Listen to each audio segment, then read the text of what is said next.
dương bạc cát account pay này chẳng đi dương cho từ can login tò mò dương trong này thì chắc dương login cho là mày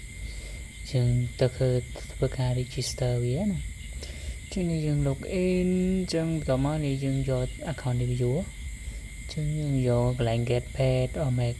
payment mà giờ khả nét nè giờ khả tập bọn game nó đầm bỉ ở bên nghe xu năng cao cả ok dương chỉnh register thì chẳng hạnนี้cái lại ní dương bên name username email hay nâng ngày khai cho năm cái nào email dương đã bí nè tụt này chẳng ok cái lại ní dương đã play mà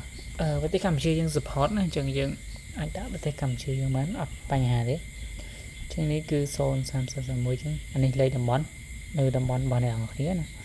កន្លែងណាដែលយើងរស់នៅយើងដាក់នៅទៅបរិษัทនេះពាក់ព័ន្ធមួយ account ទទួលលុយចឹងយើងដាក់ឲ្យវាត្រឹមត្រូវហើយពីសម្ងាត់ក៏ដូចគ្នាយើងដាក់អក្សរធំមុខបន្តមកយើងដាក់អីដាក់ទៅដើម្បីឲ្យអ្នកនរគ្នាចាំស្រួលចឹងខ្ញុំដាក់លឿនទេបើសិនជាអ្នកនរគ្នាមានចង្អល់អីអ្នកគ្នាអាច comment នៅខាងក្រោមវីដេអូឬក៏ chat សួរផ្ទាល់ក៏បានដែរណាមានទាំងក្រុម Telegram មាននឹងអីដែរចឹងនេះគឺការចែកម្លែកតិចតួចទេសម្រាប់ខ្ញុំចឹងនេះយើងនេះយើងមាន bank ចឹងយើងមាន bank ដូចជា AOA AC ឬក៏ bank អីស្ថាបនា bank អីចឹងយើងអាចដាក់បានហើយយើងស្គាល់យើងប្រើ bank ណាយើងដាក់ bank ហ្នឹងឲ្យតែ bank ហ្នឹង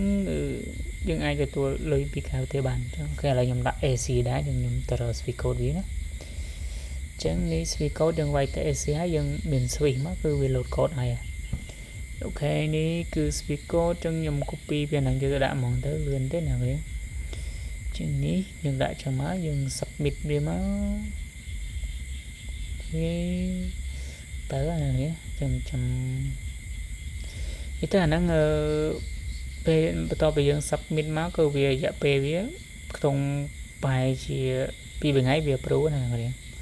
ចឹងអានេះខ្ញុំ submit វាហើយចឹងវាប្រសិទ្ធរយៈពេល2ថ្ងៃទៅ3ថ្ងៃគឺវា approve ឲ្យយើងហើយចឹងអរគុណសម្រាប់ការទស្សនា